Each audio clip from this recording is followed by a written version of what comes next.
தாய் தமிழ் உறவுகளுக்கு வணக்கம். எஸ்ஐஆர் விண்ணப்பம் சற்று முன் வந்த அறிவிப்பு. எஸ்ஐஆர் விண்ணப்பம் சற்று முன் வந்த அறிவிப்பு என்ற தலைப்பில் இந்த காணொளியை காண்கிறோம்.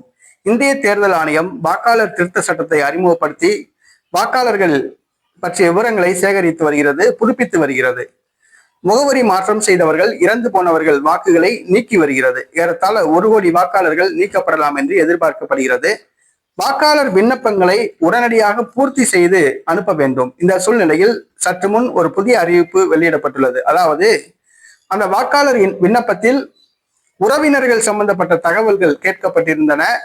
மேலும் 2002 தாங்கள் எந்த தொகுதியில் வாக்களித்தீர்களோ அந்த தொகுதி பெயர், தொகுதியுடைய எண்ணு, அந்த பாகம் எண், சீரியல் நம்பர் இதெல்லாம் கேட்டிருந்தாங்க.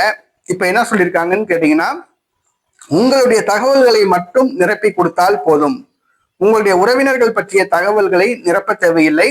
2002 நீங்கள் எங்க ஓட்டு போட்டீங்களோ அந்த தகவல்களும் தேவையில்லை. ஆகவே உங்களுடைய தகவல்களை மட்டும் நிரப்பி உடனடியாக பிஎல்ஓ அதிகாரிகளிடம் சமர்ப்பிக்கும்படி கேட்டுக்கொள்ளப்படுகிறார்கள். நாட்கள் குறைவாக உள்ளதால் இந்த அறிவிப்பு வெளியிடப்பட்டுள்ளது. உங்களுடைய தகவல் மட்டும், அதாவது உங்க பேரு, அப்பா பேரு, வயசு, phone number, voter ID number, இதை மட்டும் போட்டு, உங்களுடைய முகவரி இதை மட்டும் போட்டு நிரப்பி கொடுத்தா போதும். உங்க உறவினர்கள் பற்றிய தகவல் தேவையில்லைன்னு சொல்லியிருக்காங்க. ஆகவே உடனடியாக இந்த விண்ணப்பத்தை நிரப்பி உங்களுடைய வாக்குரிமையை தக்க வைத்துக் கொள்ளுமாறு கேட்டுக்கொள்கிறோம்.